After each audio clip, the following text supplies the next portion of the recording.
Let's go live. There we are.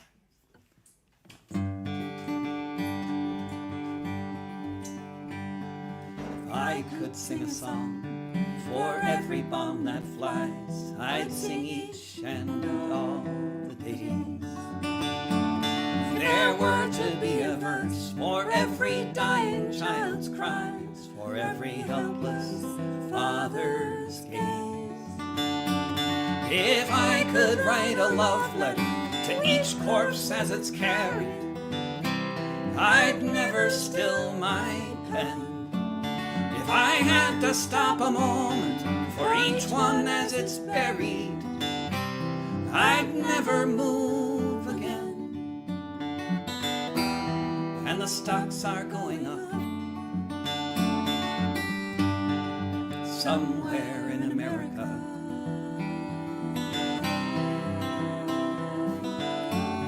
But I'll sing a song for Gaza, for every home that bombs destroy. If I could shed a tear, they would never stop flying. If each broken brick were a heart of a little girl or boy, all the world's children would be crying.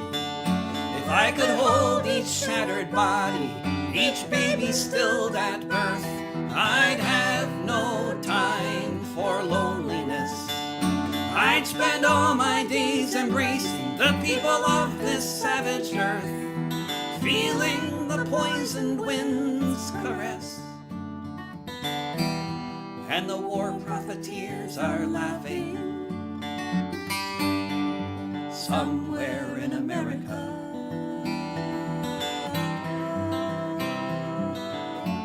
But I'll sing a song for Gaza. If each barren pharmacy were a woman's shining eyes, I'd fall in love forever. If each bombed out hospital were a factory in disguise, wouldn't that be clever? But bricks are only bricks, and dust is only dust, and death is all around. Each minute another missile falls, and sometimes the only thing to trust is the shaking of the ground. And they're loading up the warplanes somewhere in America.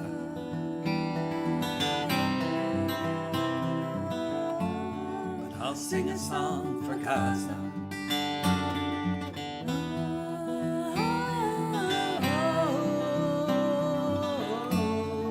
Sing a song for Gaza. Yeah. We have comments up here we can see. No, there's not there are. You just put them on now. And, yeah. That's clapping is allowed. You just act like normal. Like we're just you don't have to. Yeah, we're live streaming, but you can. I don't know. I gave up on the hybrid events a long time ago, but then but here we are again. So that's okay. Just ignore the computer. That's recording everything that happens in this room. The good old COVID days. Yeah, right. Except we're not masked up. Well, this is a song about international solidarity, which a lot of people are thinking about and expressing lately, but it's not about Gaza, it's about another occupied land. Singing along is also encouraged, if you know whether you know, if preferably the words that I'm singing. Flexible. If you know them. My name is John Riley. I'll have your ear only a while. I left my dear home in Ireland. It was death, starvation, or exile. When I got to America, it was my duty to go. Enter the army and slog across Texas to join in the war against Mexico. And it was there in the pueblos and hillsides that I saw the mistake I had made. Part of a conquering army with the morals of a bayonet blade. And there amidst all these poor dying Catholics, screaming children, the burning stench of it all, myself and 200 Irishmen decided to rise to the call. From Dublin City to San Diego, we witnessed freedom denied. So we formed the St. Patrick Battalion and we fought on the Mexican side. We formed the St. Patrick Battalion and we fought on the Mexican side. We marched neath the green flag of St. Patrick, emblazoned with Erangel Bra. Right went the harp and the shamrock and the Libertad Republica. Just 50 years after Wolf Tone, 5,000 miles away, the Yanks called us a legion of strangers, and they can talk as they may. But from Dublin City to San Diego, we witnessed freedom denied. So we formed the St. Patrick Battalion and we fought on the Mexican side. We formed the St. Patrick Battalion and we fought on the Mexican side. We fought them in 5 major battles. Churubusco was the last. Overwhelmed by the cannons from Boston, we fell after each mortar blast. Most of us died on that hillside at the service of the Mexican state. So far from our occupied homeland, we were heroes and victims of fate. From Dublin City to San Diego, we witnessed freedom denied. So we formed the St. Patrick Battalion and we fought on the Mexican side. From Dublin City to San Diego, we witnessed freedom denied. So we formed the St. Patrick Battalion and we fought on the Mexican side. We formed the St. Patrick Battalion and we fought on the Mexican side.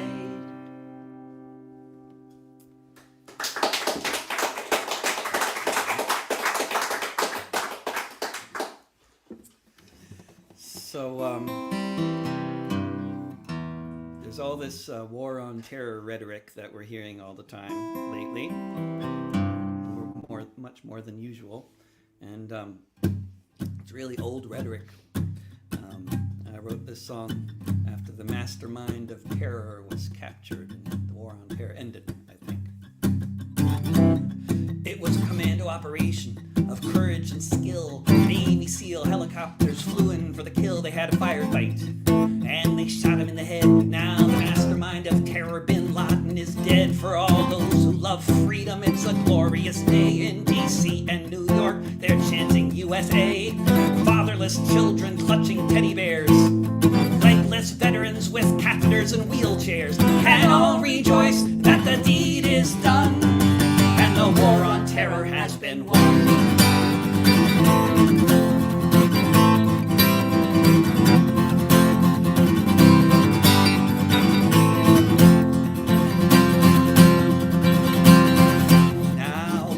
Afghanistan can look at the skies. They can fill the air with joyful cries as the call to prayer rings from shattered domes. They can all run out from the rubble of their homes. Now they know their parents didn't die in vain when they heard the roar of a jet plane.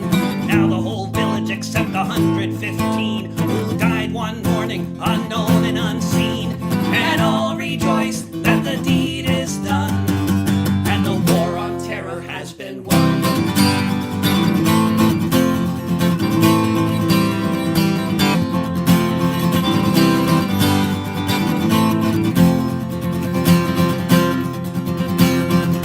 Now folks can have a party in old Baghdad, and the people of Fallujah can all be glad. Now they know there is a reason for their poison farms and for the babies born without heads or arms. The widows need not wonder where their husbands went. They can look forward to the future in their whatever country they're in Syria, Holland, or Michigan, can all rejoice that the deed is done, and the war on terror has been won.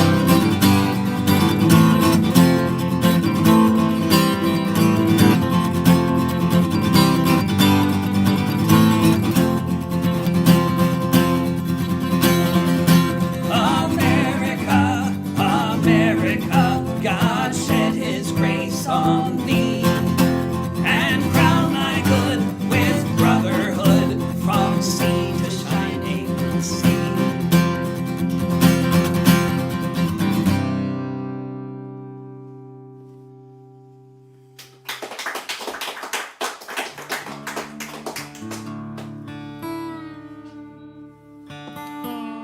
Well, there are some comments. Oh, lots of comments. Yeah. But yep, well, Palestinian from Gaza. Want to read that? Yeah. Oh, we can show it on the screen too, but So Marvin says, I'm a Palestinian from Gaza. Your support give me and my family a big hug of love. Thank you, all of you. You're presenting the real soul of humanity. And hug and salutation back to you, Marvin. yes. Well, this is a song I just wrote a few days ago, or I guess a couple weeks ago. Now we've been singing it at rallies, so.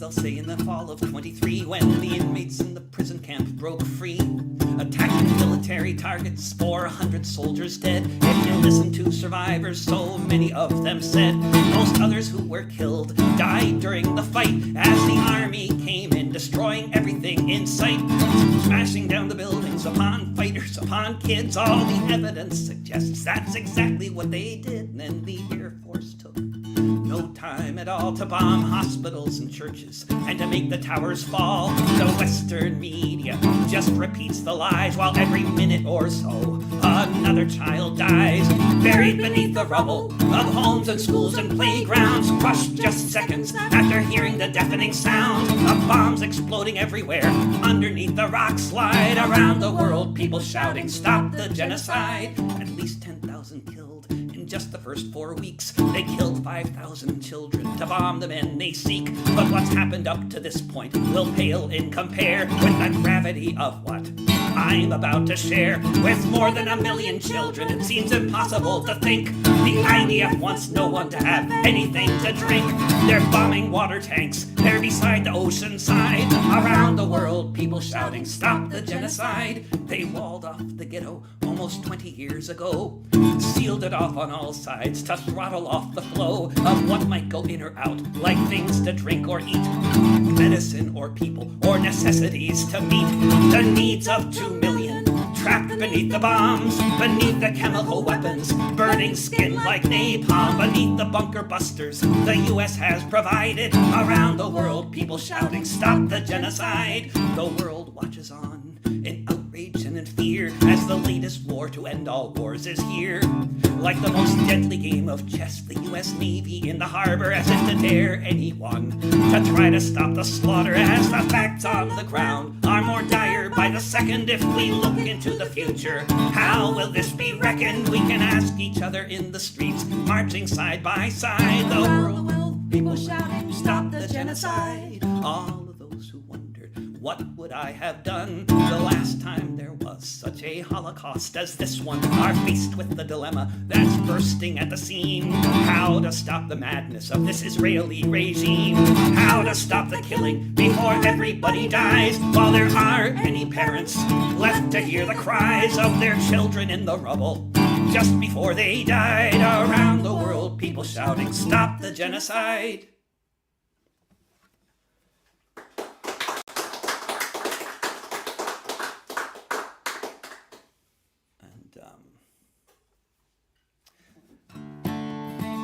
Wrote this song a long time ago, and it's a really simple concept, and which was illustrated in 2018, 2019, when Palestinians were marching to the fence in Gaza every Friday after Friday prayers and being massacred every Friday for a year and a half. But the message they were bringing was a very simple one. It's at the core of the whole settler colonial project. I was born a refugee. I don't know if I'll ever see the old farmhouse I've heard about, but it's where I belong, there is no doubt. 'Cause my whole family is from that farm. We never did nobody harm. And if you're confused by what you've heard, let me boil it down to a single word. I wanna go home. I wanna go home. I have heard my grandpa say that on the street most every day the neighbors' kids would kick a ball with my dad when he was small. We were Christians, they were Jews, but it was no big deal. Religious views, so it was strange when at the point of a gun across the river we had to run. I wanna go home. I wanna go home. We had Depke, we had songs, and we all knew where we belonged. We grew crops, life was good there in the land where Jesus stood. Now we're scattered everywhere, but there's no peace anywhere. And I'm just searching for some kind of sign, for some way back to Palestine. I wanna go home. I wanna go home. I wanna go home. I wanna go home.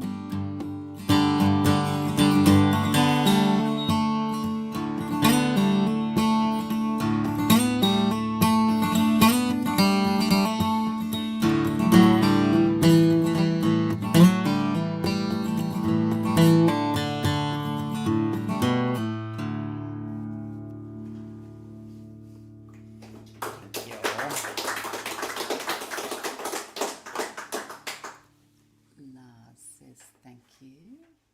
Oh, good, and we're getting commentary in Arabic too. Yeah. I highly approve. Yeah. I'll translate that later. Good. Watching from St. Paul.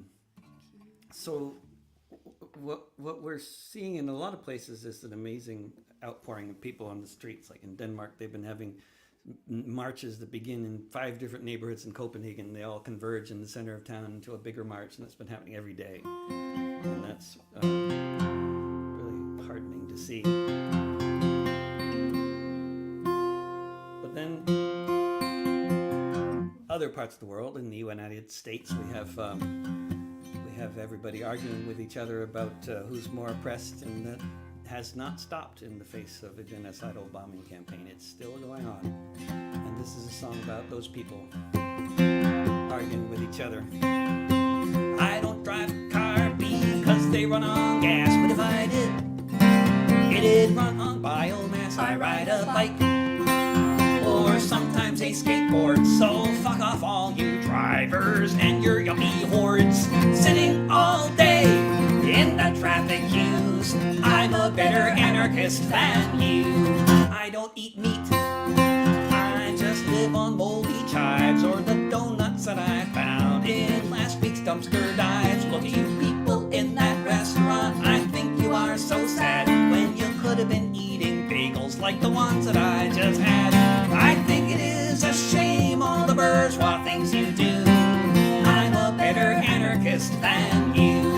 I don't wear leather, and I like my clothes in black, and I made a really cool hammock from a moldy coffee sack. I like to hop on freight trains, I think that is so cool.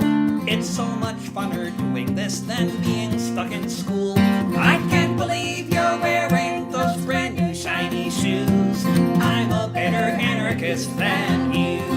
I don't have sex, and there will be no sequel, because heterosexual relationships are inherently unequal. I'll just keep on moshing to anti-flag and crass until there are no differences in gender, race, or class. All you brainwashed breeders, you just haven't got a clue. I'm a better anarchist than you. I don't believe in leaders, I think consensus is the key. I don't believe in stupid notions like representative democracy. Whether or not it works, I know it is the case that only direct action can save the human race. So when I see you in your voting booth, then I know it's true. I'm a better anarchist than you. I am not a pacifist, I like throwing bricks, and when the cops have caught me and I've taken a few licks, I always feel lucky if I get a bloody nose, because I feel so militant and everybody knows. By the time the riot is all through, I'm a better anarchist than you. I'm a better anarchist than you.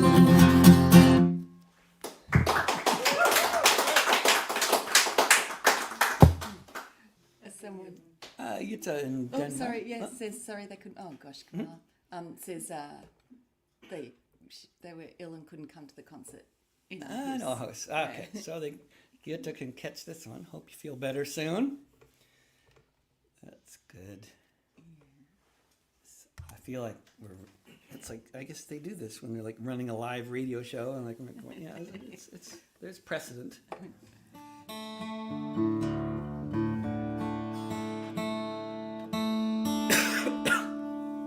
So the Secretary General of the United Nations a couple weeks ago dared to suggest, or even comment that history did not begin on October 7th, and for that he's being called a terrorist. But I also happen to know that history did not begin on September 11th, 2001 either. Neither one of these events happened in a vacuum.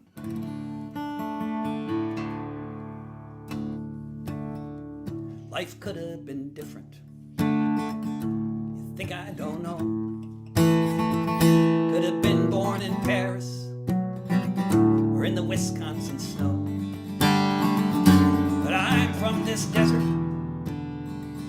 and here I will stand.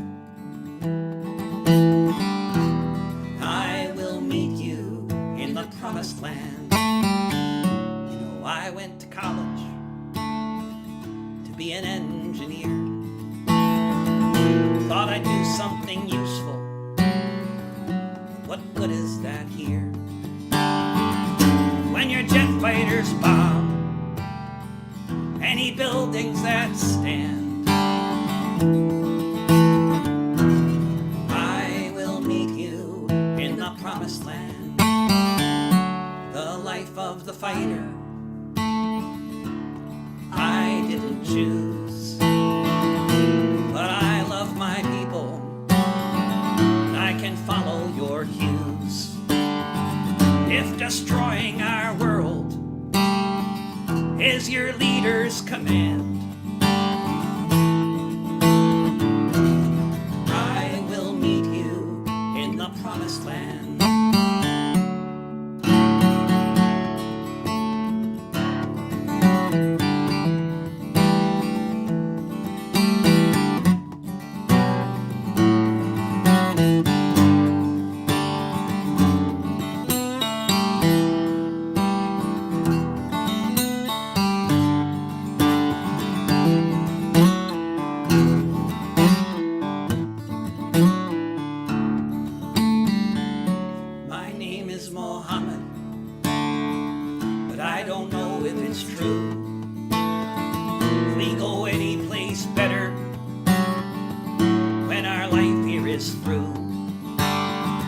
But you've butchered my family must understand. I will meet you in the promised land. I know it's not pretty,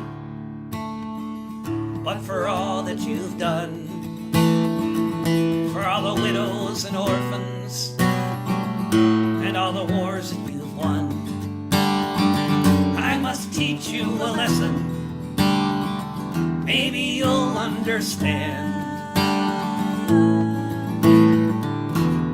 I will meet you in the promised land. So I will get in this plane, and when it's in the air, to your symbols of power and our source of despair, I'll look through the cockpit, I will steady my hand. I will meet you in the promised land. I will meet you in the promised land. I will meet you in the promised land.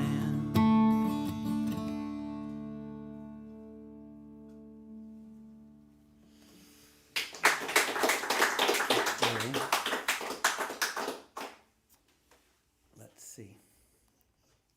Let's do something. There's the Hmm? that. That, yeah. We can do that. Is there anything? I could have made a plan. Oh, how about that? I wrote this. I don't know. Maybe 3 weeks ago. 3 weeks ago. Maybe, Yeah. yeah.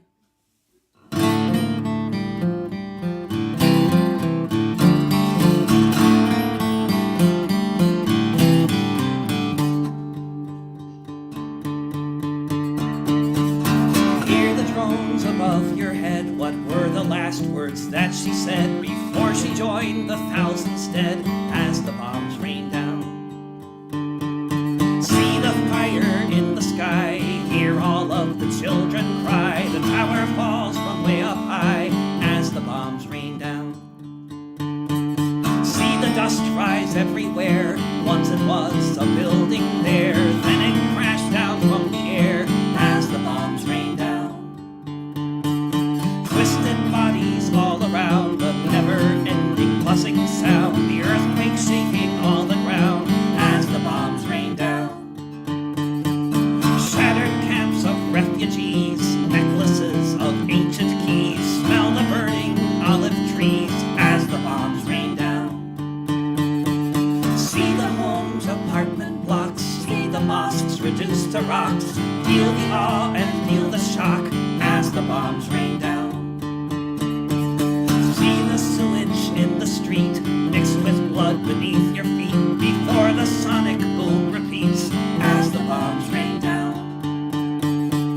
See the darkness of the night, no power for the lights, but the explosions are so bright as the bombs rain down.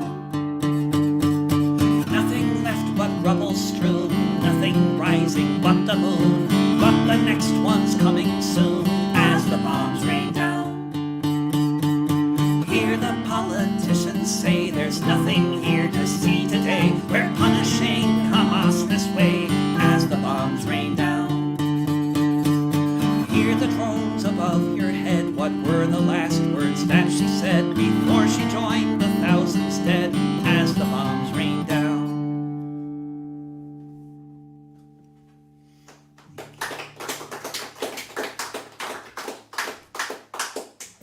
After the coup in Chile, backed by the CIA 50 years ago in 1973, there were people who engaged in industrial actions to try to help oppose Chilean fascism. And this is a story from Scotland. Jet fighters bombed the palace. We all watched it on TV. the 11th of September, 1973. All across the world, people cried in vain as we heard stories of the students being tortured and slain, stories of the workers, shop stewards, and the rest being slaughtered at the new dictator's behest. Labor groups condemned it, said we were on the workers' side, including all the engineers of East Kilbride. People organized a boycott of General Pinochet, who had overthrown Allende with a Hawker Hunter jet. Then a few months later, March of '74, Bob Fulton came to work at the Rolls-Royce factory floor. He looked at the orders that had come in that day and found crates with jet engines from Chile. Jet engines from the Air Force across the ocean wide, sent to be repaired in East Kilbride. It didn't take a minute for Fulton and his mates to come to the decision they would not touch these crates. Soon 4,000 Rolls-Royce workers voted they agreed to stand with the Chileans in their hour of need. Management decried them, the Tories screamed and cussed, but the Hawker Hunter engines were left to sit and rust. Nowhere else on earth were workers qualified to repair the engines sitting there in East Kilbride. It's often hard to know if you've changed anything a whit, but decades later a Chilean general would admit, for a time in Santiago there were no fighters in the sky, because the whole Chilean Air Force had not one jet that could fly. They may not have changed the world, this group of union engineers, but these crates of metal sat corroding for 4 years. So here's to British Labour, how for 4 years it tried to do what could be done from East Kilbride. Jet fighters bombed the palace, we all watched it on TV, the 11th of September, 1973.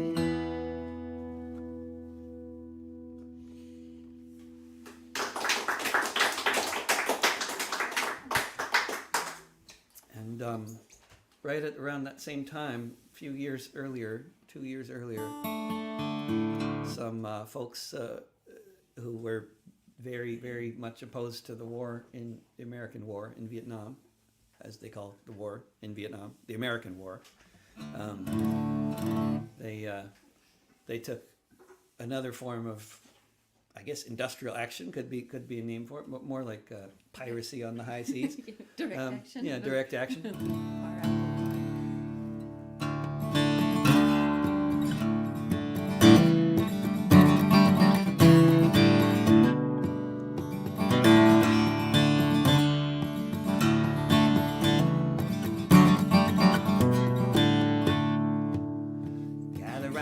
Tell a story about a man I know, what he did across the ocean half a century ago. Death was raining from the skies all over Vietnam. Alen Klein decided they had to try to stop the bombs. These two young men signed up to join the merchant marine, horrified by what they heard along with what they'd seen. They began to have discussions, they found a common goal. They joined the crew of the Columbia Eagle, and then they take control. The ship was full of napalm, heading across the sea to be loaded onto planes and be dropped upon the country to burn the skin off people beneath it at the time. They vowed to break the law to prevent a greater crime. They thought they'd spend their lives in prison, or more likely they would die. But Clyde and Al agreed that at least they had to try to sail to Cambodia with all the napalm as well, where it might remain forever, the bombs that never fell.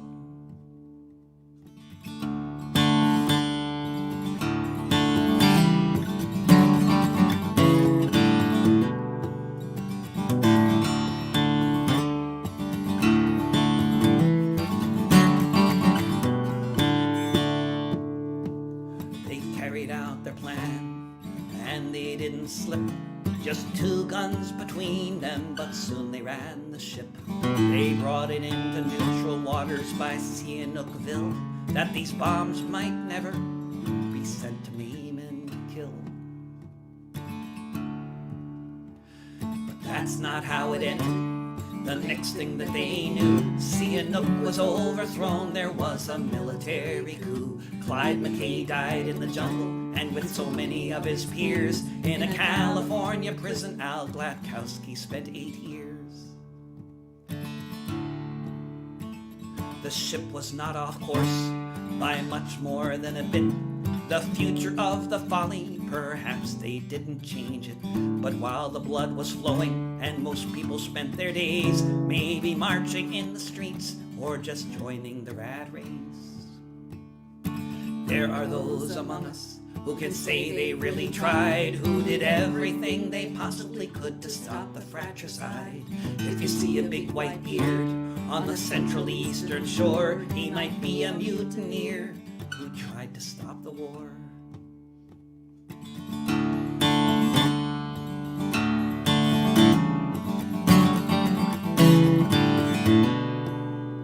Gather round, I'll tell a story about a man I know, what he did across the ocean half a century ago.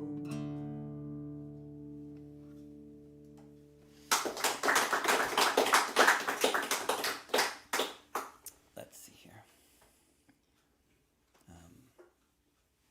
Oh yeah, more sabotage and industrial actions. Let's see. It's That's a bit of a theme. yeah. The most exciting thing that's been happening for the past 2.5 years in my orbit, or within my radar, is in England and Scotland. There's a group called Palestine Action that's been trespassing on the factory floors of Elbit Systems, which makes arms and ammunition for the Israeli military. And they trespass onto the floor of the factories with sledgehammers and smash everything in sight, sometimes doing millions of dollars worth of damage. Eventually they get arrested, they go to prison for a few hours, they get let out, the Crown tries to prosecute, and they continually get found not guilty because of the proportionality defense, which doesn't seem to be working for Julian Assange, but it works for these folks who, under the proportionality defense, because Elbit Systems is aiding and abetting a government which is continually committing war crimes, which are illegal under British law, then even though they continue to make these weapons in Britain and continue to violate their own laws by doing so, people smashing the factory are enforcing British law, essentially. So they get found not guilty because proportionately they are just correcting a wrong, and the proportionality defense just says, well, the wrong here is the war crimes, and what they're doing here is irrelevant in comparison. So it's in proportion to the crime that they're preventing. So I don't know how much of a which is the opposite of the being in proportion to what Israel is doing. Yeah, right, yeah. And I don't know what kind of parliamentary majority they're going to need to actually change this law, but hopefully they don't have it. But I wrote them a theme song. Protests were going on, they were going on for years. And then Palestine Action started smashing up the gears. And that's when the people got up off of their seats, took their families into town and blockaded the streets. For 3 days and nights you could hear the hammer swing, though no one knew for sure what the future might bring. They knew one thing for certain: these weapons of war must not be sent to the ports they're heading for. So this is a note to Elbit Systems: you will be shut down when the sledgehammers of justice come to town. After equipment and smashing a whole bunch, a lot of folks began developing a hunch. The cops took 3 full days to send anyone inside, and after 15 hours, they let the charges slide. It seems the prosecutors understood the climb. British companies aiding and abetting war crimes. The factory in Oldham had to close its gate, and the muralists in Palestine said that's smashing great. So this is a note to Elbit Systems: you will be shut down when the sledgehammers of justice come to town. All around the country, hammers being swung, showing civil disobedience is stronger than the tongue. Taking action here so the weapons go nowhere, so they don't get sent to the IOF, cause we know what they'll do there. And so does the Prime Minister and the men who he supports, selling weapons to war criminals who don't want to go to court, who don't want to face the facts of what they've done, where the bullets go when they're fired from the guns. So this is a note to Elbit Systems: we will be shut down when the sledgehammers of justice come to town. This is a note to Elbit Systems: you will be shut down when the sledgehammers of justice come to town. When the sledgehammers of justice come to town.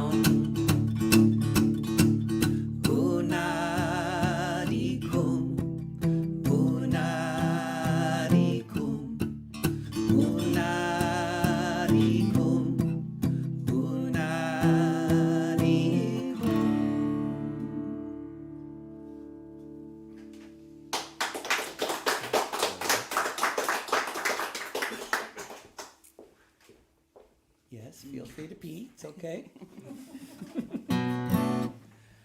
We'll do a couple more, I think, at least a couple more. This is a couple more that I have in mind anyway. This is, well, I've written songs about most of the wars that Israel has waged against Gaza. And this is from the one in 2021.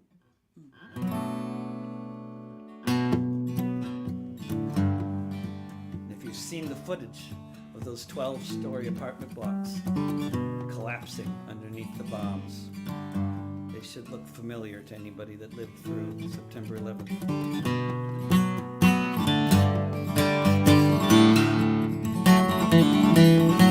I heard them marching, chanting "Kill them all."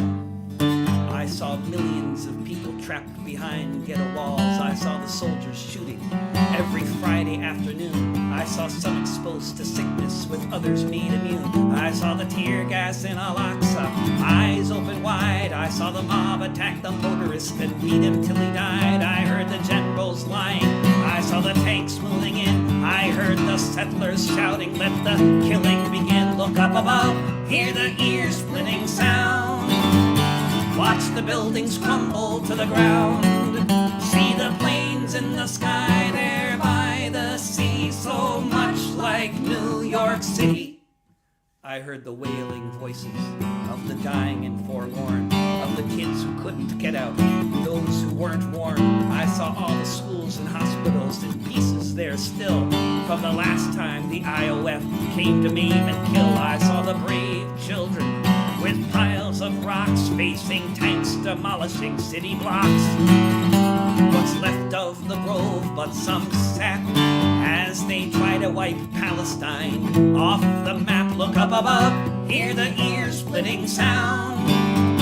Watch the buildings crumble to the ground. See the planes in the sky there by the sea, so much like New York City.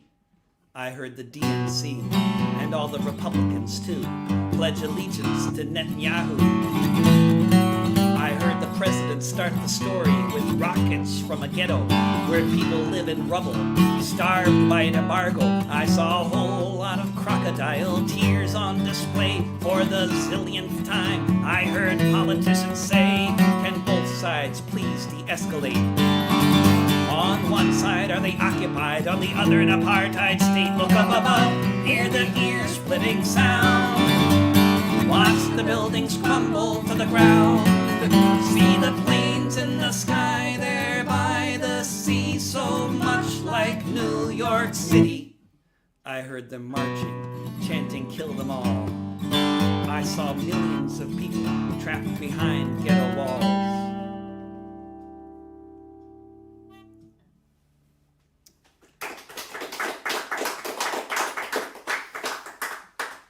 And we will end on a hopeful note. No, we won't. no. I mean, we will hope. I think we will. I think we will, but we might do we something can't. else We first. can't not sing. Oh yeah, no, we have to do that. Which one? You thinking they're building a wall? Or? Oh, we have to sing that too. Oh yeah, okay. We've also got to sing. Oh yeah. No, you're quite right. And I think I would like to say just something, a response to a comment Good, someone what do we- made. Just songs can be about more than just you should do this thing. That's all I want to say. A song might be about you should understand this thing, and they want to tell us that there's no way to understand what happened on 9/11, or there's no way to understand how the people of Hamas could have made the attacks that they did. You can be explaining something. Whether or not people decide, oh, I'm going to do that too. That's not necessarily what a song is for. Yeah, understanding is not the same as justifying or rationalizing. Or it's yeah, right. Yeah. That's a very important distinction that is lost on the internet world generally. And the BBC apparently. And the BBC and NPR and ABC and yeah, and the German Oh, yeah. media. I don't know about all the different medias. I just know about the ones that have English language broadcasts, like France, Germany, Britain. They all suck. Australia. Yes. Canada. I definitely attest to the Australian media sucking. The United States especially, but although actually the Australian media is possibly worse. It's so embarrassing. Oh. I mean, Rupert Murdoch came from there, so you know, what do you expect? Yeah, and speaking of BBC, they used to play this on BBC, this song. Then the guy who played it got fired.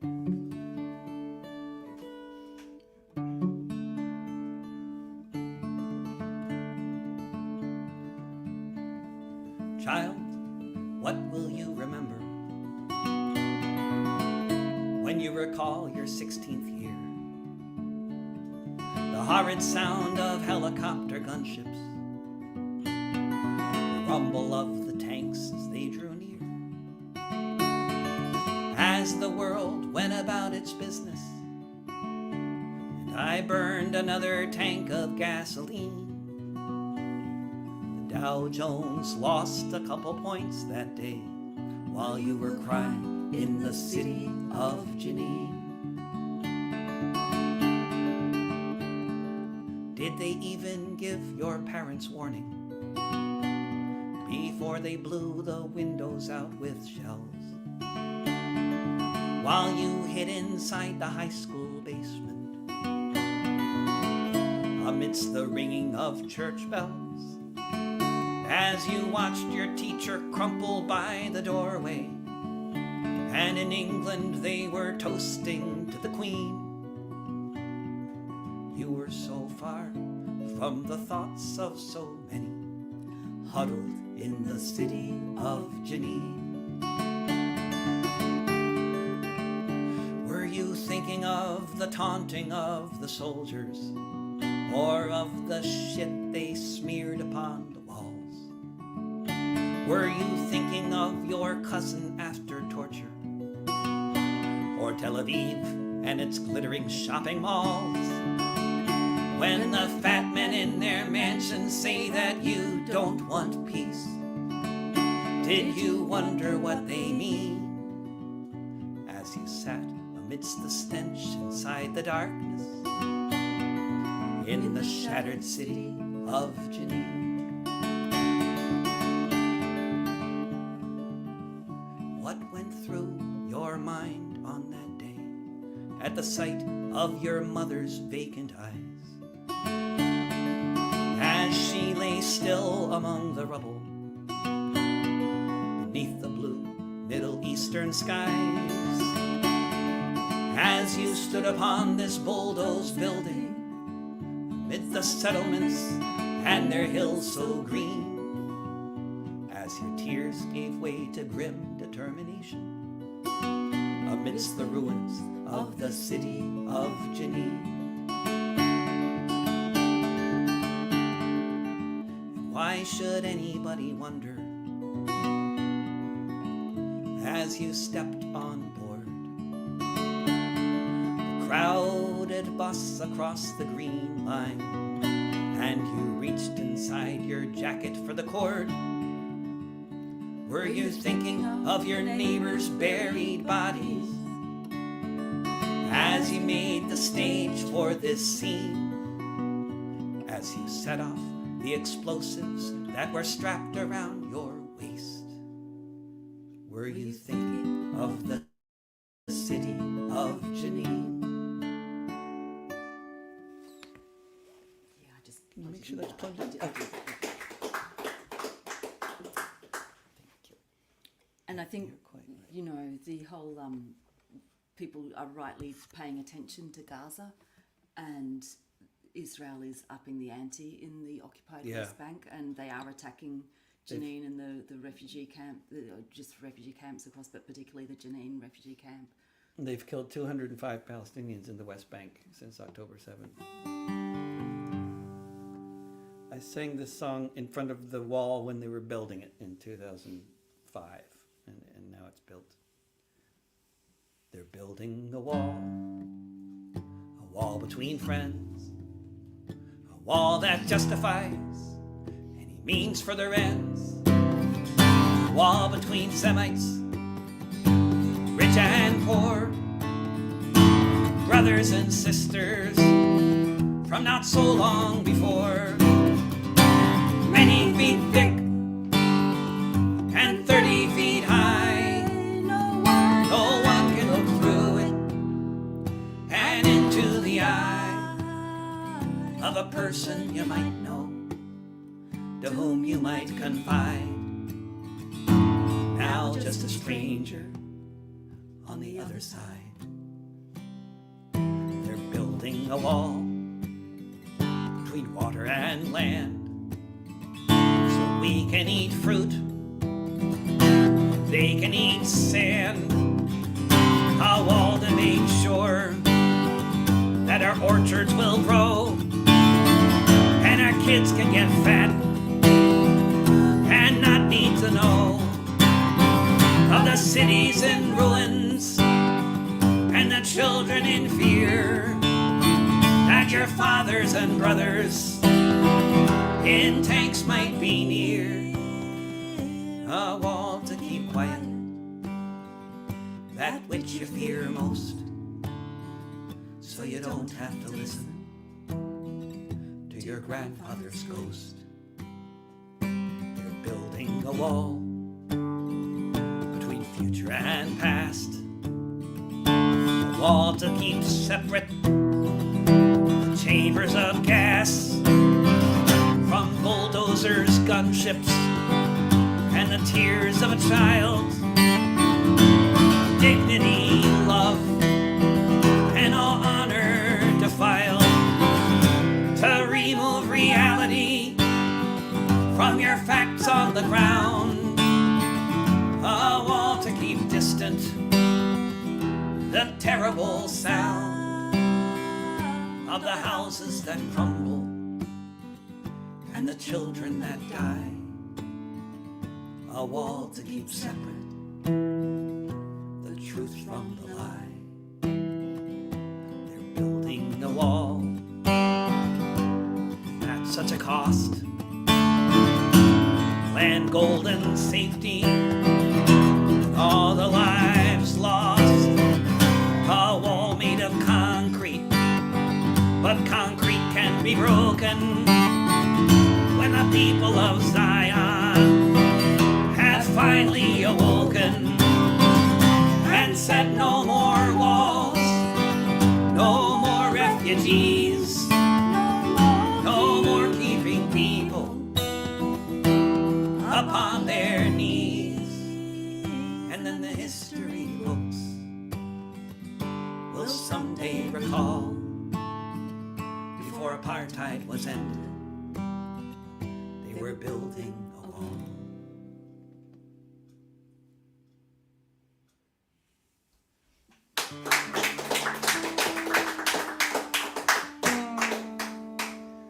Now, we'll actually end on a more optimistic note. This is exactly what needs to happen, and isn't. But the idea has been around for a long time. And it's a very good idea.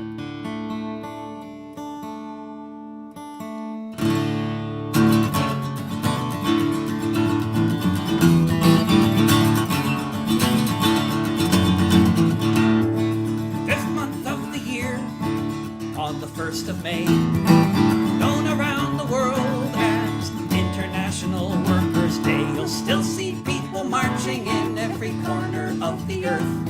St. John to Santiago, Kerala to Perth, all keeping alive the fantasy, what could happen down the line when the workers of the world combine.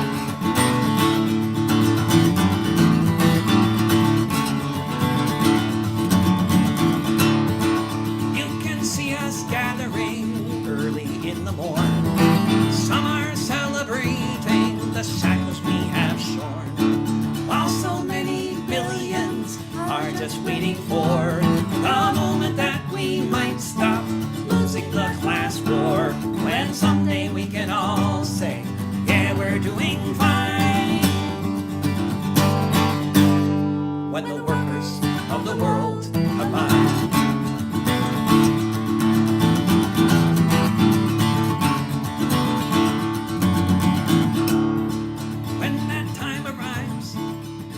Looks like May Day, like a festival that comes home and doesn't go away. Every race and gender, every walk and station, with the working class united, every land and nation. Then just watch what happens when we follow the same sign. When the workers of the world combine.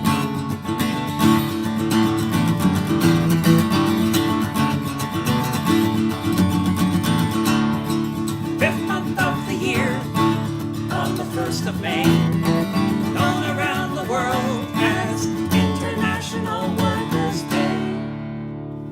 Woo! Thank you. Dank u wel.